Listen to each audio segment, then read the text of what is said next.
লজ্জা করে আমার।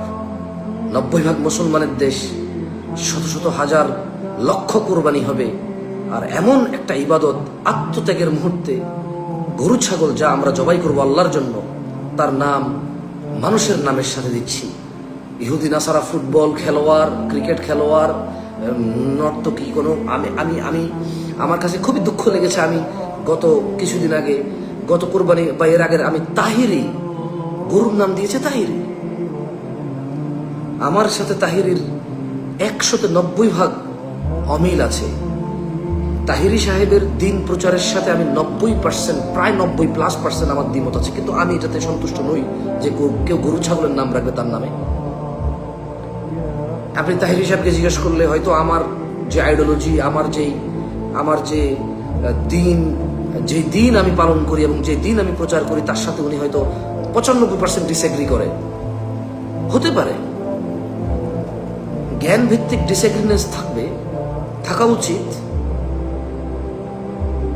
আইডিওলজিক্যালি তথ্যের উপরে ভিত্তি করে, দলিল প্রমাণের উপরে ভিত্তি করে ডিসএগ্রিনেন্স থাকবে। তার মানে এই না যে কেউ গরু ছাগলের নামের সাথে নাম রেখে দেবে আলেম ওলামাদের। কেউ গরু ছাগলের সাথে নাম, মানে গরু ছাগলকে আমি ছোট করছি না, মানুষকে বড় করছি না।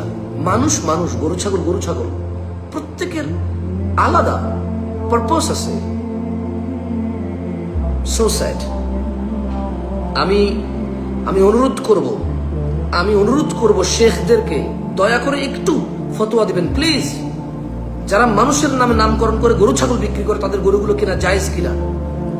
এই গরুগুলো যেগুলো হাসি তামাশার পাত্র হয়ে আছে, কুরবানি আত্মত্যাগ, সর্বোচ্চ ত্যাগ তিতিক্ষার এই ইবাদতকে যারা হাসি তামাশায় রূপান্তরিত করেছে, তাদের গরুগুলো কিনা জায়েজ হবে কিনা, ওই গরুগুলো দিয়ে কোরবানি দেওয়া জায়েজ হবে কিনা, যেগুলো একটা হাসির ভোগ, তামাশার ভোগ, শুধু ফেমাসই করুন। সারা দেশে নিজের একটু পরিচিতি, একটা বড় গরু কিনেছে 10 লক্ষ টাকা দিয়ে, গরুর নাম হিরো আলম, গরুর নাম ওই যে আরেকজন কি অনন্ত জলিল, গরুর নাম তাহিরি, গরুর নাম ডোনাল্ড ট্রাম্প, মহিষের নাম ডোনাল্ড ট্রাম্প, মহিষের নাম রোনাল্ডো। হোয়াট ইজ দিস ভাই? আলহাদা দীনুনা, এটাই কি আমাদের দিন? আলহাদা ইসলাম, এটাই কি তাহলে ইসলাম?